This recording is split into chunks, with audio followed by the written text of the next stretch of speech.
ሰላምና ጤና ለእናንተ ይሁን ክብራትና ክብራን ውድ የአዲስ ጤና ዩቲዩብ ቻናል ቤተሰቦች፣ በዚህ ቪዲዮ ላይ ስለ ሰሊጥ የምናይ ይሆናል። በተለይም እንግዲህ ሰሊጥ ለአጥንት ጤና የሚሰጣቸው አስደናቂ ጥቅሞችን የምናይ ይሆናል። እንግዲህ ሰሊጥ ለአጥንት ጤና አስፈላጊ የሆኑ እንደ ካልሲየም፣ ማግኒዚየም እና እንደ ፎስፎረስ ያሉ ማዕድናት ምንጭ ሲሆን በተጨማሪም በአጥንት እድሳትና በአጥንት መገንባት ሂደት ውስጥ ትልቅ ሚና የሚጫወቱትን ዚንክ፣ መዳብና ቫይታሚኖችን ይዟል። እናም በዚህ ቪዲዮ ላይ እንግዲህ ሰሊጥ ከአጥንት ጋር ተያይዘው ለሚመጡ የጤና ችግሮች እንዴት መፍትሄ እንደሚሆንና እንዴት መጠቀም እንዳለባችሁ፣ በሳምንት በወር ምን ያህል ጊዜ መጠቀም እንዳለባችሁ፣ በተለይም ከምግብ ጋር ስትጠቀሙ እንዴት እንደሆነ በዚህ ቪዲዮ ላይ የምነግራችሁ ይሆናል ማለት ነው። እንግዲህ ሁላችሁም ከዛ በፊት ይህንን ቪዲዮ ላይክ በማድረግ ጀምሩ። እንዲሁም ለዚህ አስተማሪ ቻናል አዲስ ከሆናችሁ ሰብስክራይብ በማድረግ ቤተሰብ ሁኑ። አሁን እንግዲህ በቀጥታ ወደ ጉዳይ ሳልፍ እንግዲህ ሰሊጥ ጥቅሞች እንግዲህ ብዙ ጥቅሞች አሉት። ከዚህ ውስጥም እንግዲህ አንደኛው ለአጥንት ነው። እንግዲህ ሰሊጥ የማዕድን ምንጭ ሲሆን ለአጥንት ጥንካሬ አስተዋጽኦ ያደርጋል። ለአጥንት ጥንካሬና እድገት አስፈላጊ የሆነውን ካልሲየምንም ይዟል። ሰሊጥ በተጨማሪም ማግኔዚየም በውስጡ የያዘ ሲሆን ይህም እንግዲህ የሰውነትን ካልሲየም በአግባቡ የመሳብ አቅምን ከፍ የሚያደርግ ሲሆን ይህም የአጥንት ጤናን የሚደግፍ ይሆናል ማለት ነው። በተጨማሪም እንግዲህ ሰሊጥ ለአጥንት ምስረታና ለአጥንት ጥገና ለማነቃቃት ጠቃሚ የሆነ ዚንክን የሚሰጥ ይሆናል ማለት ነው። እንግዲህ ከአጥንት ጋር ተያይዞ ከሚመጡ ችግሮች መካከል አንደኛውና የመጀመሪያው እንግዲህ ኦስቲዮፕሮሲስ ነው። ይህም እንግዲህ ሰሊጥ ደግሞ ኦስቲዮፕሮሲስን ለመከላከል ወሳኝ አቅም አለው ማለት ነው። እንግዲህ ኦስቲዮፕሮሲስ የአጥንት መዋቅርን ስለሚቀይር ለአጥንት ስብራት በቀላሉ የሚያጋልጣችሁ ነው። እንዲሁም አጥንቶች ብዙውን ጊዜ ከእድሜ ጋር በተለይም ከ35 እድሜ በኋላ ያድጋሉ። በዚህ ደረጃ ላይ የሚከሰቱ የሆርሞን ለውጦች ምክንያት በተለይም እንግዲህ በሴቶች ላይ በማረጥ ወቅት ይህንን የበሽታ የመያዝ እድል በጣም ይጨምራል። እንግዲህ በሌላ በኩል ሰሊጥ የካልሲየም እና የዚንክ ምንጭ ሲሆን ለአጥንት ጤናና ጥንካሬ አስፈላጊ ንጥረ ነገሮች ናቸው ማለት ነው። እንግዲህ ሰሊጥም ደግሞ እነዚህ ንጥረ ነገሮችን በውስጡ ስለያዘ ኦስቲዮፕሮሲስን ለመከላከል አስተዋጽኦ የሚያደርግ ይሆናል ማለት ነው። ስለዚህ ሰሊጥ ከአጥንት ጋር ተያይዞ ከሚመጡ ችግሮች መካከል ኦስቲዮፕሮሲስን ለመከላከል የሚረዳ ይሆናል ማለት ነው። ሌላኛውና ሁለተኛው እንግዲህ ከልጆች አጥንት ጋር ተያይዞ ነው። እንግዲህ ሰሊጥ የልጆች አጥንትን ጤና ይደግፋል።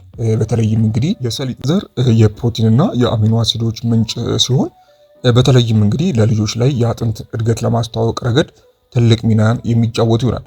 ከነዚህ ዘሮች ውስጥም እንግዲህ 100 ግራም ስትጠቀሙ ከካልሲየም በተጨማሪም 18 ግራም ፕሮቲን ማግኘት የምትችሉ ይሆናል ማለት ነው። ይህም እንግዲህ በተለይም ለህፃናት አጥንቱን ለማጠናከር አስተዋጽኦ የሚያደርግ ይሆናል ማለት ነው።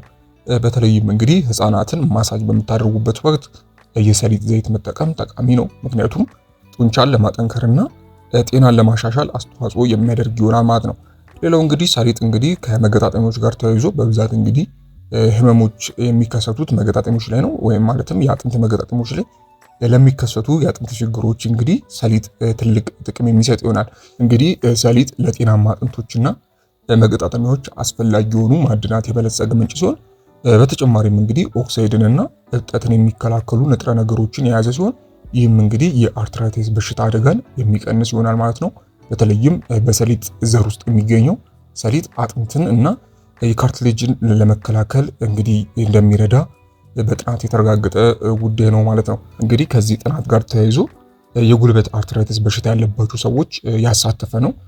ጥናቱም እንግዲህ 2 ወራት የፈጀ ነበረ እና እንግዲህ አንዳንድ ተሳታፊዎች በየቀኑ 5 የሾርባ ማንኪያ የሰሊጥ ዘር እንደ አመጋገብ አካል እንደ ከመድኃኒት ሕክምናቸው ጋር ጎን ለጎን ተሰጥቷቸዋል።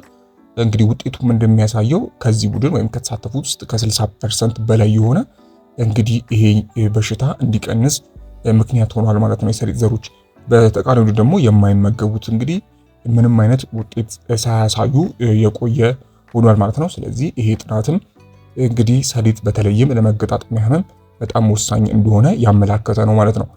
ከዚህ በተጨማሪም እንግዲህ እስቲ የሰሊጥ ዘሮችን እንዴት ማዘጋጀት እንደሚቻል እንመልከት። ሰሊጥ እንግዲህ ለአጥንት ብዙ ጠቀሜቶች አሉት ብለናል። ምክንያቱም እንግዲህ በተለያዩ መንገዶች የአጽም ጤናን ለማሻሻል ስለሚዘጋጅ ነው። ጠቃሚ ከሆኑት የምግብ አዘገጃጀቶች መካከል ሰሊጥ ወደ ጭማቂዎች መጨመር ወይም ደግሞ በሰላጣዎች ላይ በመጨመር መመገብ የምትችሉ ይሆናል።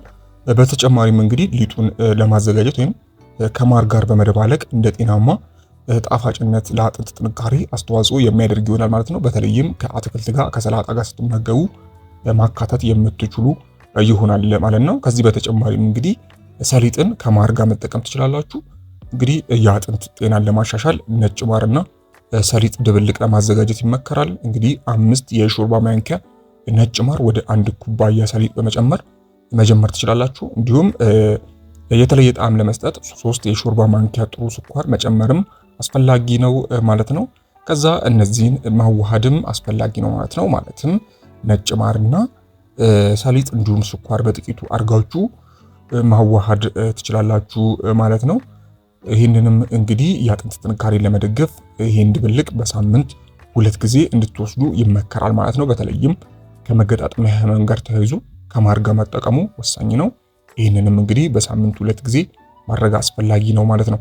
ሌላው እንግዲህ አጥንትን ለማጠናከር ጠቃሚ የአመጋገብ ድብልቅን ለማዘጋጀት በእያንዳንዱ ቤት ውስጥ የሚገኙ ቀላል ንጥረ ነገሮችን መጠቀም ትችላላችሁ። ግማሽ ኩባያ ሰሊጥና 4 ቴምር ከትልቅ ኩባያ የሞቀ ወተት ጋር በማዘጋጀት እንግዲህ ይህንን በመደባለቅ መጠጣት የምትችሉ ይሆናል ማለት ነው። ይህም ሌላኛው ለመጠቀም የምትችሉበት ዘዴ ነው ማለት ነው። እንግዲህ ይህን ከላይ የነገርኳችሁን ማለትም ሰሊጥን ከቴምርና ከወተት ጋር በምትጠቀሙበት ጊዜ ወዲያው ውህዱን ካዘጋጃችሁት በኋላ በተለይም ማታ አዘጋጅታችሁት ጠዋት ማንኛውም ምግብ ከመብላታችሁ በፊት እሱን ድብልቅ መጠቀም ነው የሚኖርባችሁ ማለት ነው። ይህንንም እንግዲህ ለተሻለ ለውጥ በየቀኑ ማድረግ ይኖርባችኋል ማለት ነው። እንግዲህ ሰሊጥንም ከእርጎ ጋር መጠቀም ይኖርባችኋል። እንዲሁም ራሳችሁ እንግዲህ ከምትፈልጉት ጋር አደባልቃችሁ መጠቀም የምትችሉ ይሆናል ማለት ነው።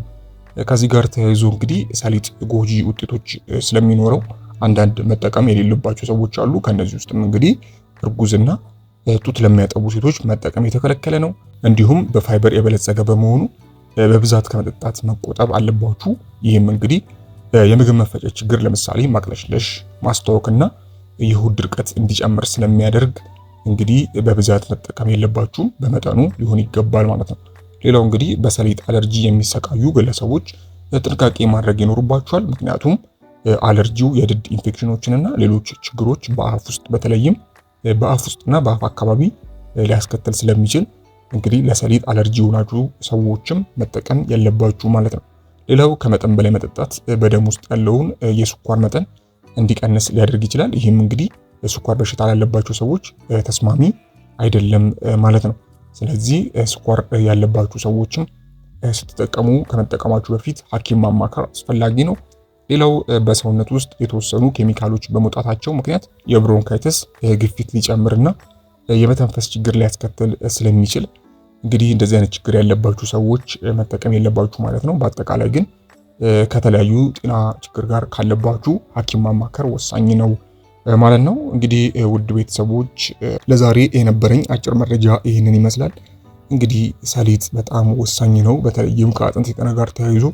ስለዚህ በየጊዜው ከተለያየ አመጋገብ ጋር ሰሊጥን በማካተት አጥንት ጤናችሁን መጠበቅ ወሳኙ ጉዳይ ነው ማለት ነው።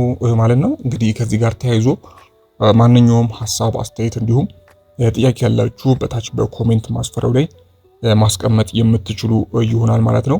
እስከ ቪዲዮ ፍጻሜ አብራችሁኝ ስለነበራችሁ እጅግ በጣም አመሰግናለሁ። ፈጣሪ ያክብርልኝ። ይህን ቪዲዮ እንግዲህ ላይክ እና ሼር በማድረግ ሌሎችንም አስተምሩ እላለሁ። በቀጣይ እንግዲህ በሌሎች ቪዲዮዎች የምንገናኝ ይሆናል። እስከዛው በያላችሁበት ፈጣሪ ሰላሙን ያብዛላችሁ። ደህና ሁኑ። ቻው።